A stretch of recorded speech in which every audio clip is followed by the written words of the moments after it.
Siempre digo, es un placer y un privilegio venir a predicar a esta iglesia porque muchos años atrás hemos iniciado esto en Revere, en Everett, y terminamos aquí. Y el Señor sigue añadiendo a aquellas personas que forman parte de esta gran familia. Oramos por el pastor Pablo para que el Señor lo restablezca lo más pronto posible. Y estaba dispuesto a llenar el vacío del púlpito y predicar acerca de la ocasión festiva de la Navidad. Si tienen la amabilidad de seguir la lectura que aparece en Lucas capítulo 2, y usted dirá, ¿cuántas lecturas acerca de la Navidad? Es que Mateo y Lucas se complementan en todos los detalles y nos ayudan a vislumbrar un poco más históricamente, teológicamente, prácticamente el nacimiento de Jesucristo. Aconteció en aquellos días que se promulgó un edicto de parte de Augusto César que todo el mundo fuese empadronado. Este primer censo se hizo siendo Cirenio gobernador de Siria. E iban todos para ser empadronados, cada uno a su ciudad. Y José subió de Galilea, de la región de Nazaret, a Judea, a la ciudad de David, que se llama Belén. ¿Por qué? Porque por cuanto era de la casa y de la familia de David, para ser empadronado con María, su mujer, desposada con él, la cual estaba encinta. Y aconteció que estando ellos allá, se cumplieron los días de su alumbramiento, y dio a luz a su hijo primogénito, y lo envolvió en pañales, y lo acostó en un pesebre, porque no había lugar para ellos en el mesón. Habían pastores en la misma región que velaban y guardaban las vigilias de la noche sobre su rebaño, y he aquí se les presentó un ángel del Señor, y la gloria del Señor los rodeó de resplandor, y tuvieron gran temor. Pero el ángel les dijo, no temáis, porque he aquí os doy nuevas de gran gozo, que será para todo el pueblo, que os ha nacido hoy en la ciudad de David un Salvador, que es Cristo Jesús el Señor. Esto se los servirá de señal, hallaréis al niño envuelto en pañales, acostado en un pesebre. Y repentinamente apareció con el ángel una multitud de huestes celestiales que alababan a Dios y decían, gloria a Dios en las alturas y en la tierra paz, buena voluntad para con los hombres. Padre, te damos gracias por tu palabra y especialmente por el nacimiento de Cristo Jesús, nuestro Señor. Ayúdanos a ver esto en su contexto, porque tenemos tantas cosas que involucran las actividades de esta semana que a veces perdemos de vista el verdadero significado del nacimiento de Cristo. Ayúdanos a ver la razón y el significado por el cual Jesús vino y se encarnó y habitó entre nosotros. Gracias te damos por tu palabra. Amén. El comienzo de la semana o la época navideña está marcado por muchas cosas que realmente nos hacen pensar en todo lo que la cultura nos ha enseñado, entre arbolitos y regalos y tarjetas y pavos al horno y comidas especiales culturalmente hablando. Casi se nos escapa la verdadera razón por la cual esta fecha es tan significativa. El comienzo y el contexto de la Navidad surge de la historia muy triste del ser humano creado a la imagen, a la semejanza de Dios, comenzando en un estado ideal, en paz, en comunión, en armonía con Dios, siendo arruinado por la desobediencia, la derrota, la degradación que trajo el pecado. Debido al pecado, la humanidad experimentó el juicio de Dios, las consecuencias negativas, el destierro de Edén y el diluvio, después de muchas otras cosas que han pasado con castigos divinos contra la pecaminosidad del ser humano. Y cuando la historia continúa, Israel es llamado como pueblo de Dios Y aún el pueblo de Dios terminó cautivo en Egipto a causa de su pecado. A pesar de su éxodo redentor y su alojamiento en la tierra prometida, el pueblo fue desterrado otra vez y terminó en Babilonia por 70 años cautivos. Y cuando volvieron de Babilonia, muy pocos se alojaron otra vez en la tierra de Israel. Parte de la descendencia de un tal Belén, de la tribu de David, de Judá, residieron en esa comarca, y ahí es donde aparece la escena de esta Navidad. David comenzó muy humilde, uno de los chicos de los muchos hermanos que cuidaba ovejas, y Dios lo ungió como rey aún cuando estaba en el campo. Y tuvo que esperar y pasar por muchas peripecias para llegar al trono de Israel y ser el rey. Pero su comienzo fue muy humilde. Hay un campo de pastores que conmemora la historia de David como pastor de ovejas en la tierra de Betlehem o Belén de Judá. A través de esta historia triste, Dios actuó con gracia, con misericordia, enviando profetas, quienes confortaron a los afligidos y afligieron a los confortables entre el pueblo, desde los profetas mayores como Isaías, Jeremías, a los menores como Miqueas. Y fue Miqueas el que profetizó que en la ciudad de Belén el Redentor, el Salvador del mundo, el Mesías, iba a nacer. Pero desde el último de los profetas, Malaquías, hasta el anunciamiento de Cristo con la estrella de Belén, de 3 a 4 siglos pasaron. 300, 400 años de oscuridad, sin palabra de Dios, sin profecías, sin luz, en oscuridad y bajo los yugos de los imperios. Los babilonios cayeron a los persas y medas, después los griegos tomaron lugar, después los romanos. Israel fue subyugado varias veces y bajo ese imperio romano, durante el tiempo de los Césares, es que aparece esta historia de la Navidad. Es decir, que en medio de la oscuridad, y muchas cosas pasaron entre Malaquías y Jesucristo en su nacimiento, surgieron las sectas de los fariseos, de los saduceos, las sinagogas, las rutinas y la compilación de los libros de Moisés y los mandatos. Para el tiempo de Jesús, 613 mandamientos fueron añadidos al pueblo de Dios. Tantas cosas pasaron, rituales, ceremoniales, bajo el yugo de los romanos. Así que en el medio de estas cosas era una hecatombe, era un desastre, oscuridad. Y de repente una estrella aparece en el cielo, anunciando el portento más grande de la humanidad. Dios encarnado vino a nacer como un bebé en Belén de Judea. Algo que no nos cabe en la mente. Un Dios hecho carne. Un Dios que usó pañales. Un Dios que creció en sabiduría, en estatura, en gracia con Dios y los hombres. Un Dios que sudó y que trabajó con su Padre humildemente.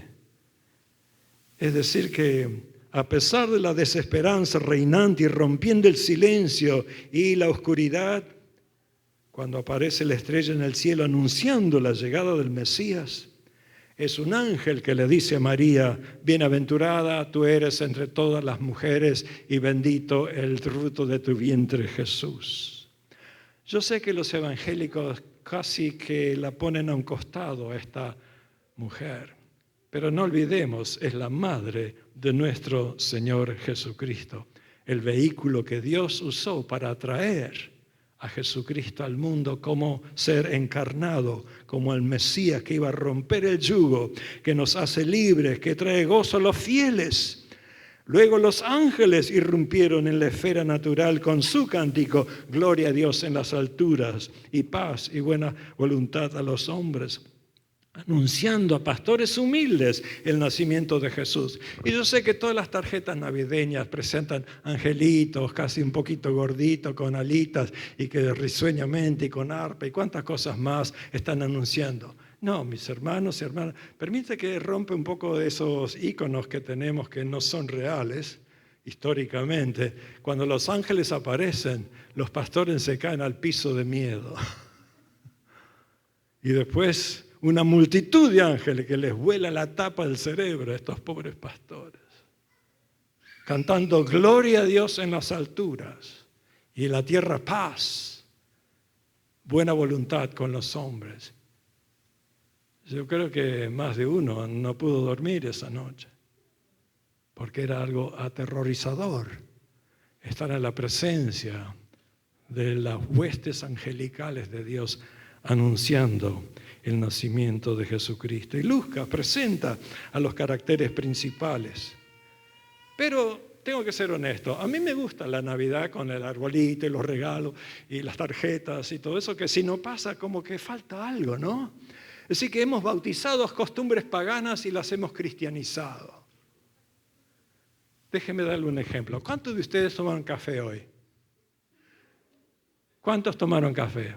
¿O cuántos van a tomar café? Ustedes saben que el café fue descubierto por pastores etíopes en África, que tomaron grano, los tostaban, los molían y tomaron café del año 800 para adelante. Usted sabe que el café, los maometanos, después del siglo 60 de este descubrimiento, lo tomaron como su bebida casi nacional. Y cuando el Papa Clemente VIII, en el siglo XVI, dijo, ¿qué es esto? Porque era prohibido por la iglesia tomar café, era pecado tomar café. ¿Te parece? ¿Cuántos pecaron hoy? Pero el Papa Clemente VIII tomó una taza y dice, ¡wow! Esto hay que bautizarlo, esto hay que hacerlo cristiano. Y el Papa Clemente VIII en el siglo XVI lo bautizó y desde ahí tomamos café en toda reunión católica y evangélica. ¿Qué le parece? Y en Italia fue Venecia y después Roma, donde las primeras casas de café se pusieron a mediados del siglo XVII. Y ahí viene toda la historia. ¿Y por qué digo esto? Porque muchas veces tomamos cosas que los paganos han hecho muy bien y las adoptamos, les ponemos un bautismo ahí, las hacemos cristianas. Y así pasó con muchos ritos de la Navidad. Y no nos ofendemos cuando hay un árbol que no tiene nada que ver con Cristo, o tarjetas que eran la Saturnalia romana pagana de enviarse regalos. No nos molesta, lo hemos bautizado y seguimos tradiciones cristianas que son muy buenas. Pero aparte de esas tradiciones, tenemos la función, el significado real de la Navidad. Más allá de arbolitos, de guirnaldas, de regalos, de tarjetas, el significado es que Emmanuel, Dios con nosotros, se encarnó para ser nuestro Señor y Salvador. Y Dios lo hizo a través de personas humanas, humildes. José era un descendiente de la casa de David y él tenía que volver a la casa de sus progenitores para ser empadronado. Parece que vivía en la región donde María también vivía. María era descendiente de la tribu de Leví, de Aarón, que era el primer sacerdote. Su prima Elizabeth era una de las hijas de Aarón, según Lucas. Así que uno de la tribu de David, la tribu del rey, y otra de la tribu sacerdotal. ¿Qué te parece? Y anunciando que sería un profeta. Así que Cristo tendría 3 cargos: profeta, sacerdote y rey, según la palabra de Dios. José, un descendiente de David, cuyos descendientes también moraban en Belén, de la tribu real, pero de clase muy pobre, trabajador, carpintero, albañil, constructor. ¿Cuántos de ustedes trabajan en construcción o haciendo cosas que son no tan sofisticadas de la academia o de Harvard o de Yale, todo eso, sino que trabajan en ocupaciones comunes, sin las cuales no podemos existir? A mí se me dio por la carpintería cuando vine a Estados Unidos. Yo había estudiado ingeniería en la Universidad de Buenos Aires, pero cambié cuando vine aquí porque estaba en el ministerio. Y dije, ¿para qué me sirven tuercas y bulones y tornillos? Mejor cambio de ocupación y me voy más a lo que es teología y psicología clínica.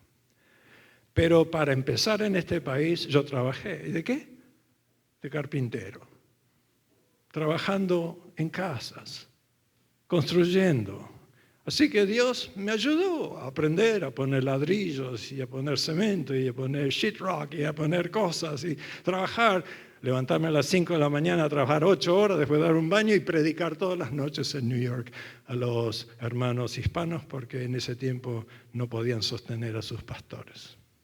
Entonces así uno sabe que todo trabajo es honrado, todo trabajo es honroso ante la presencia de Dios. Todo trabajo glorifica a Dios porque Dios es creador, es redentor, es sustentador y todo trabajo que incluye cosas de esta manera nos hace pensar que a los humildes vino Cristo Jesús. Y Jesús nació de José y María, más bien de María por el Espíritu Santo, José su padre adoptivo.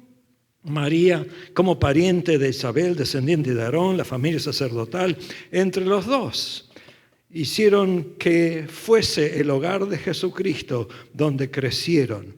Ambos estaban comprometidos y antes de juntarse en realidad, antes de tener una unión sexual, María ha sido anunciada por el ángel que tendría un hijo. Imagínate lo que era para un adolescente como María. El ángel aparece y María, bienaventurado, vas a tener un hijo. Y dice, pero soy virgen. Pero vas a tener un hijo por obra y gracia del Espíritu Santo, hará sombra sobre ti y nacerá el hijo y llamará su nombre Jesús. Ahora María estaba comprometida y en ese tiempo compromiso era casi casamiento, aunque no era consumado. José cuando se enteró que María estaba encinta, ¿qué hizo? Quería divorciarla. Porque era un hombre justo y no quería hacer escándalo. Ahora María, una persona joven, en un pueblito pueblo chico, infierno grande, el chisme corre de punta a punta y daba para hablar, todo el mundo se enteraría que María estaba encinta. Y anda a contarle a Juan, a Perico, a Andrés que está encinta del Espíritu Santo. ¿Quién te cree? Y la pobre tenía que aguantar la ignominia, la vergüenza y hacer caso omiso de la risa, la burla, el desprecio, el despecho de toda la gente. Era muy difícil para María. ¿Y qué te parece José? El marido que dice, mi señora está encinta, pero yo no soy el padre. ¿A quién le vas a contar? ¿En el café, en el bar? ¿Dónde vas a ver al amigo? Mi señora está encinta, pero yo no soy el que la dejó encinta. No era gloria para José tampoco. Así que esto ocurrió con un poco de trauma para los dos, José y María. Y hay que darle mucho crédito porque ambos obedecieron a Dios y afrontaron la vergüenza, la ignominia, el desprecio, el despecho, el chisme, etc. Así es el nacimiento de Cristo. No está rodeado de algo glamoroso, de algo que es muy romántico. No, era traumático si vamos al caso. Pero así Dios lo quiso. Y entre los dos hicieron caso a la voluntad de Dios. El ángel de Dios, Gabriel, que siempre está en la presencia de Dios, lo anunció. El Espíritu Santo gestaría en su vientre a Jesús. Algo sobrenatural, el Dios creador lo haría. ¿Por qué tenía que ser un nacimiento sobrenatural? Porque todos nosotros llevamos la fibra ontológica de la naturaleza caída de Adán. Y el que iba a nacer como hijo de Dios redentor, tanto Dios como hombre, debía ser sin pecado original. Y en ese sentido Dios lo hizo así para que no haya vestigios de pecaminosidad en el cuerpo de Cristo Jesús, en el alma, el espíritu de Cristo Jesús. Nació sin pecado y en ese sentido Jesús, su nombre era Salvador o Dios salva, la razón por la cual ha sido encarnado, nacido. Él salvará a su pueblo de sus pecados. Un día predicando en Park Street Church, cuando era el pastor interino en Boston, yo desafié a la gente, decía, encuéntreme cuántas tarjetas de Navidad tiene la palabra pecado en la tarjeta. Y buscaron. Por una hermana vino y dice, acá encontré una. Pero una tarjeta entre miles de tarjetas. ¿Por qué no aparece la palabra pecado? Cuando hablamos la razón de la Navidad, ¿cuál es la razón de la Navidad? Que Cristo nació. ¿Pero por qué nació? ¿Acaso se aburrió del cielo? ¿Acaso vino como turista? ¿Acaso no tenía otra cosa que hacer? Vamos a la tierra a ver qué pasa. No, Él vino con un propósito. ¿Cuál fue el propósito de Cristo de venir a nacer a Belén? Llamarás su nombre Jesús. ¿Por qué? Porque Él salvará a su pueblo ¿de qué? De su pecado. El pecado es la razón de la Navidad. La razón por la cual Él vino. La razón por la cual Él se encarnó. La razón por la cual Él sufrió. Y Él fue a la cruz del Calvario para ser el Salvador del mundo. Así que la Navidad tiene tonos bastante grises y sombríacos. No solamente gozo y paz y prosperidad del Señor, sino que aún el ángel le dice a María que nacerá, pero otra profecía viene en el mismo instante y le dice a María, y una espada atravesará tu alma. Desde el principio le dijo, María, vas a sufrir con este hijo, porque lo vas a ver clavado en la cruz del Calvario. Y María exactamente era una de las mujeres que presenció cómo Cristo expiró y dio su vida en la cruz del Calvario. A sus pies estaba su madre, a quien se le encomendó al apóstol Juan, he aquí tu madre. Madre, he aquí tu hijo. Y la puso a cargo de su apóstol Juan. Así que vemos que la razón de la Navidad, Jesús, sería grande, sería el Hijo de Dios, Emmanuel. Se sentaría sobre el trono de David, descendientes por parte de su padre adoptivo José. Su reino sería un reino eterno. José, siendo justo, quiso divorciarla, pero hizo caso a Dios y se la aguantó. Y cuidó de Cristo como que era su propio hijo. Y esto pasó para que nosotros podamos ver qué es lo que Dios tenía en mente. Ni bien Cristo nace, los ángeles anuncian su nacimiento más allá de caricaturas angelicales. Vinieron y cantaron, pero los primeros a los cuales se le dio el anuncio eran pastores humildes de la estirpe de David, antes de ser coronado como rey en el trono en Jerusalén después. Como muchacho joven, David era un pastor de ovejas y de esa estirpe es que los pastores también reciben esta noticia. Cuando vienen otros a adorarlos, son magos. ¿Quién eran los magos? Vinieron de Oriente. Cuando habla la Biblia del Oriente quiere decir o Persia o Babilonia o esas regiones, que había que hacer una travesía muy grande y tardaba mucho tiempo. Y desde que ellos vieron la estrella hasta que llegaron a donde estaba Jesús. ¿Y puedo romperles otro icono que tienen en la mente? Los pastores no aparecen, los magos no aparecen en el pesebre de Cristo Jesús ahí cuando todo el mundo está. Los magos aparecen después de cierto tiempo cuando ya están en la casa, en una casa de Belén de los parientes de José. Y ahí es donde le regalan oro, incienso y mirra. Hay muchas tradiciones que tenemos y yo no quiero que usted saque al costado el pesebre con toda la parafernalia, porque es muy lindo eso. Pero no se ajusta al hecho histórico y no le quiero arruinar la Navidad con lo que digo. Simplemente digo que hay cosas que en la Biblia parecen que hay que escudriñarla un poquito más y tener una razón mucho más cierta acerca del hecho histórico. Los ritos pertenecientes a la Navidad también, que incluso también a la adoración de Simeón, un hombre piadoso, anciano, lleno del Espíritu Santo, que viene y dice, Dios le prolongó la vida a Simeón para que pueda ver la esperanza de Israel, al Mesías. Era un viejito que vino, y dice la Biblia, lleno del Espíritu Santo, guiado por el Espíritu Santo. Y fue anunciado por el Espíritu Santo que no vería muerte hasta que vea al Señor, al Redentor. Y viene el viejito y se topa con Jesucristo y lo levanta en brazos y tiene un cántico precioso que en latín la Iglesia Católica llamó Nunc Dimittis, ahora despide a tu siervo. ¿Qué significa ahora despide a tu siervo? Cuando ve a Jesús en sus brazos, el viejito Simeón dice, he visto lo más grande que jamás cualquier persona pueda ver en su vida. Después de esto, ¿qué es? ¿Qué puedo ver que es más grande de lo que tengo en mis brazos? Y le dice a Dios, ahora despedime.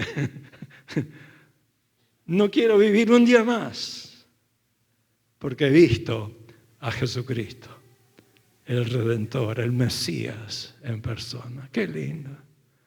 Y la verdad, ¿qué es más digno, más grande, más glorioso, más trascendental que Jesucristo? Cuando yo era chico me gustaba mirar el sol y después de todo lo que veía era resplandeciente, no veía otra cosa que el sol. Así le pasó a Simeón. Él vio a Jesucristo y dice, lo demás palidece.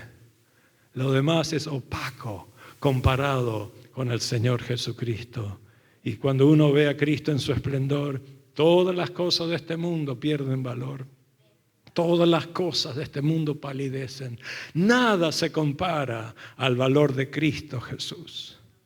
Él es el Dios, el Señor, Emmanuel, Dios con nosotros. Otra viejita de 84 años que se pasaba la vida en el templo orando, ayunando. Ella viene y bendice también.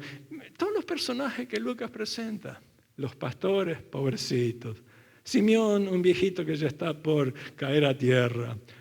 Ana, 84 años, también apenas puede caminar. Todos estos son los primeros adoradores de Cristo Jesús. Así que hay esperanza para nosotros, ¿sí o no? Porque Dios se acuerda de los humildes, se acuerda de los pobres, se acuerda de nosotros en toda situación, en todo tiempo. Entonces podemos ver que el sentido de la Navidad, si lo ponemos en perspectiva, nos ayuda mucho. El nombre Jesús fue asignado por el arcángel. Era notorio que los padres ponían el nombre que se les ocurría, pero José no tenía chance, ni María tampoco. El nombre Jesús fue puesto antes de nacer. ¿Por qué? Porque los nombres significaban algo. Era prueba de carácter, de oficio, de conducta. Era lo que caracterizaba a la persona. Hoy día ponemos nombres porque suenan bien o porque nos gustan. Tengo un amigo que se llama Juan Bautista Alberdi. Dice, Juan Bautista, de Juan Bautista este tipo no tiene nada. Pero se llama Juan Bautista. Yo tenía pacientes con el nombre Jesús en el Hospital General de Massachusetts. Uno de ellos era psicótico y vino 2 horas antes, cuando yo no lo podía ver. Entonces dije, mire, que espere Jesús ahí en 2 horas, lo veo. Entonces la chica, la secretaria, me manda un memo al general que dice, Jesús viene otra vez a las 2 de la tarde. Y yo dije, wow, mi secretaria sabe más que yo, sabe cuándo Jesús viene otra vez. No, no era Jesús, era otro Jesús.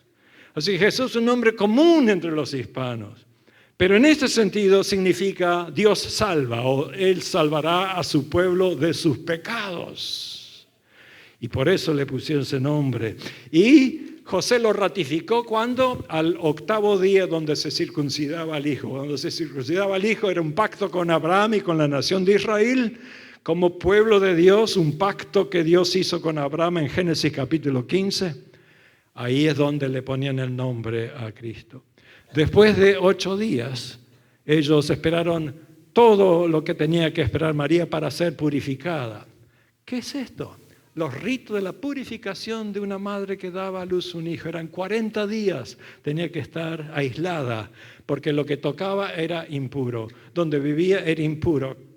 Por eso se cree que cuando vinieron a Belén y no había lugar en ellos, en las casas de sus parientes, tenían que ir a una cueva, a un establo, porque no había lugar en ellos en ninguna parte y tuvieron que estar entre los animales y pusieron al Cristo en un mesón. ¿Qué es un mesón? ¿Qué es un pesebre?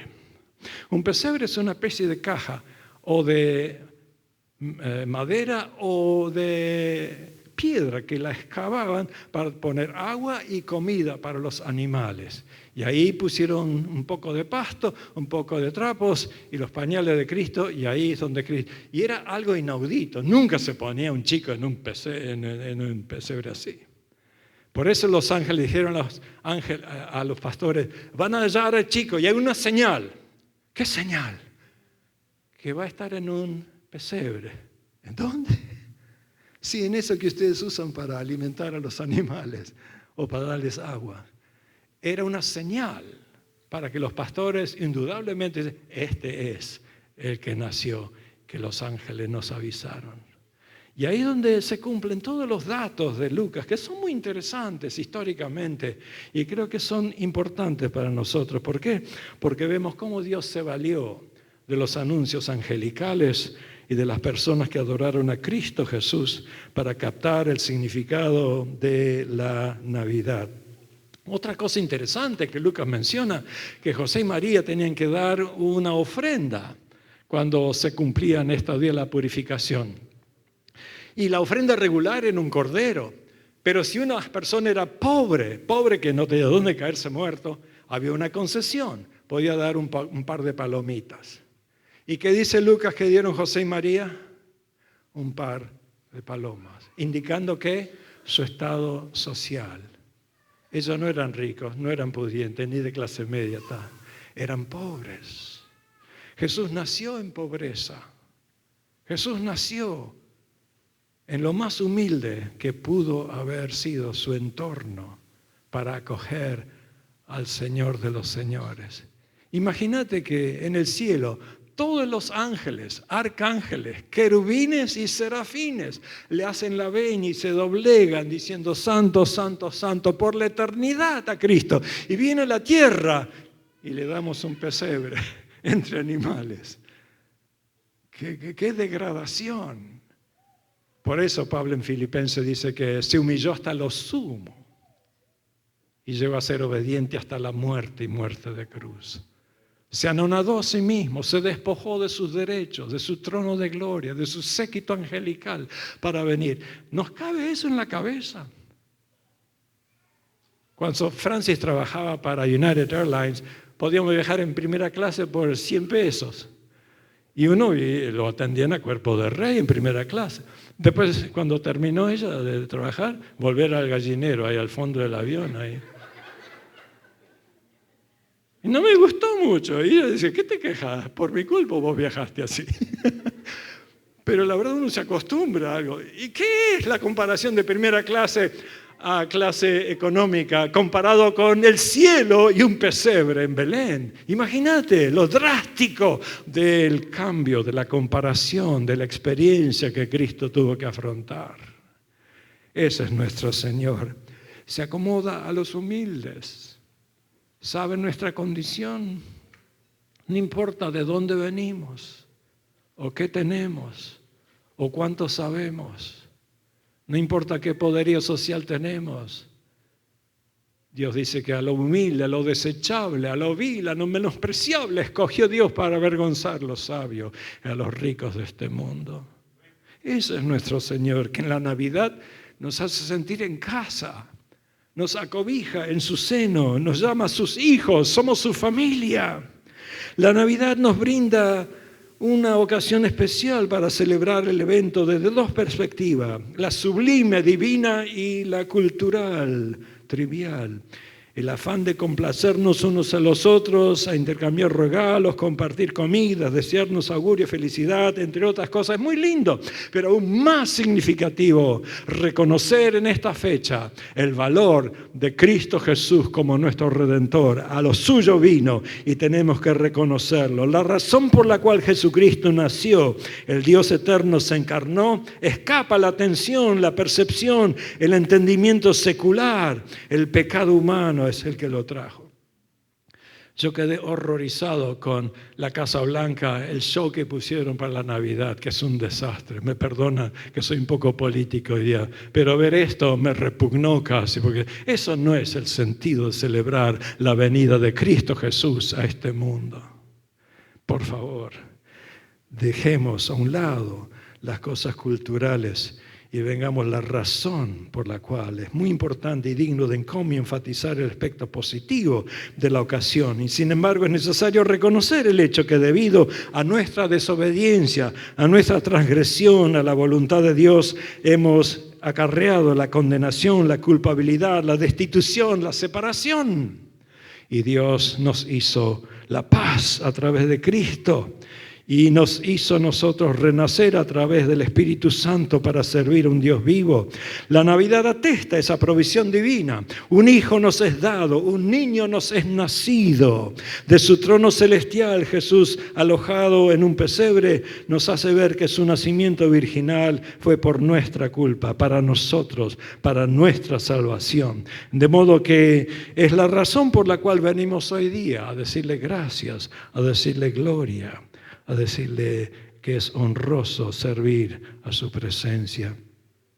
Así que no es que Jesús se cansó del cielo o que fue un turista, lo hizo por nosotros. Y la Navidad nos recuerda que al mundo Dios amó de tal manera que nos envió a su propio Hijo unigénito.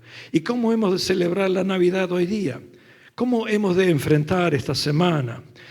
La sugerencia es simplemente de reconocer con gratitud que Él lo hizo por nosotros y confesar nuestros pecados, dejar a un costado nuestros yerros y decirle: por mi culpa viniste a este mundo, yo quiero dar mi vida por ti como tú diste tu vida por mí, porque te has encarnado para poder morir y morir en la cruz del Calvario. Y en ese sentido podemos ver que Dios nos ha dado su don inefable. Y hablando de don inefable, imagínate que vas a comprarle algo a tu señora, a tu novia, y te sale algo como $300, $400. Y dices, wow. Y lo empaquetan y te lo dan en una cajita. Y tú le dices al vendedor: la cajita para mí también, la cajita, el envoltorio, el papel que envuelve la cajita. ¿Qué te pasa? ¿Te pateó una mula? ¿Te caíste del piso? Lo que vale es el regalo, no la cajita. La cajita viene de yapa, de propina. Lo que vale es el regalo, ¿sí o no? Lo demás es simplemente un envoltorio, es una caja. Si Dios te dio lo mejor que tuvo, ¿qué es darte lo que puede darte aparte de Cristo? Le pedís salvación, sanidad, liberación, que te ayude a comprar un carro, ¿no? ¿Qué es difícil para Dios darte si te dio lo mejor que tenía, su propio Hijo? Ese es el regalo más precioso de la Navidad. Cristo Jesús es el regalo precioso. Unamos, como cantamos, venite, adoremos. Cantemos con María. ¿Cómo cantó María? Mi alma magnifica a Dios, mi Salvador. Soy la esclavo del Señor, hágase su voluntad. Unámonos con María en actitud de siervos. Obedezcamos a Dios haciendo caso a su voluntad. Unámonos al coro angelical y digamos: gloria a Dios en las alturas y paz en la tierra a los hombres. Buena voluntad del Señor para todos. Reconozcamos como Simeón, la salvación de Dios está frente a nuestra vista y no hay nada más grande que podamos contemplar. Despide ahora a tu siervo, porque no hay otra cosa más grande que Cristo Jesús, mi Salvador. Más allá de las festividades, celebremos a plena conciencia el hecho que Dios nos ha dado lo mejor, nos ha dado a su Hijo, y que Cristo es el centro de la Navidad. Y más que darnos regalos los unos a los otros, aunque eso es muy lindo, démonos a nosotros mismos, cuerpo, alma y espíritu, a Dios, como algo que restituye lo que Él hizo por nosotros.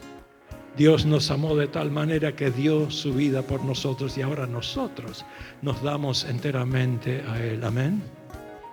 Y aparte, Juan dice: démonos los unos a los otros, que demos la vida por nuestros hermanos. En eso manifestamos el amor de Dios, porque somos capaces de compenetrarnos los unos a los otros en amor.